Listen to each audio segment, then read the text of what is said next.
See, when a woman meets a guy today, he's in trouble. Why? First of all, she owns her own house already. She got her BMW. She got money in the bank. She looking fine. She got a refrigerator with food in it. And then she says, I want you to be my man. And the guy goes, okay. So how do I be that?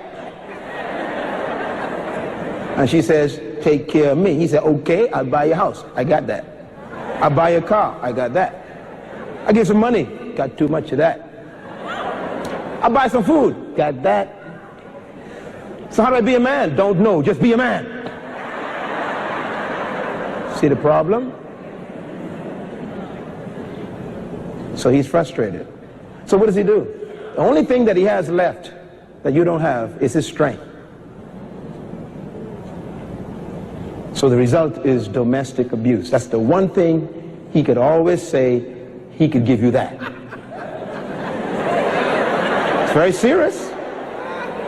He physically abuses you. And that's why domestic violence is so high. Because we got a male in crisis who is frustrated at misunderstanding what manhood means. Because you see, in the past, womanhood and manhood was measured by the roles that they played. But now the roles are gone. 40 years ago, the man brought home the bacon. Today, the woman owns the pig. Am I right?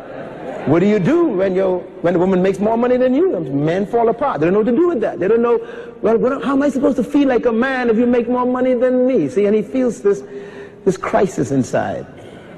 And that's why it's important for you to come to a conference just to learn not only that that is happening, but what do you do about that? And whether the way we measured womanhood and manhood is the way it should have been measured.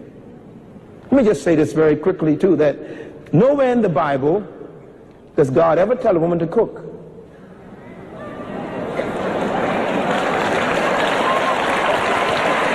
It's not in Scripture. In other words, matter of fact, here's a surprise. In the Bible, if you study the Bible carefully, the men cooked. Uh-oh. Matter of fact, if you want to marry a good man, first question, can you cook?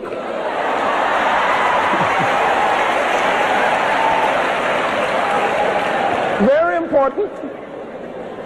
Do you remember when Isaac was about to die? This guy's on a deathbed. Now, you know, when someone's dying, they want the best meal. Isaac was married, but he said, look, I don't want you to cook, baby. I want your son to cook that soup that he cooked. It was the men that cooked. I would tell men, if you really want to follow Jesus, you got to learn to cook. They look at me strange. I said, well, let's study it. How many men want to be like Jesus? They always hold their hands up. Want to be like Jesus. I said, good. Then study Jesus. Jesus was a cook. You remember when the disciples went out fishing after the resurrection? It says he cooked fish and bread on the shore for them and fed them when they came in. See, he cooked boiled fish and Johnny cake. Real men cook. Say it with me. Real men cook. You go home and tell them that, all right?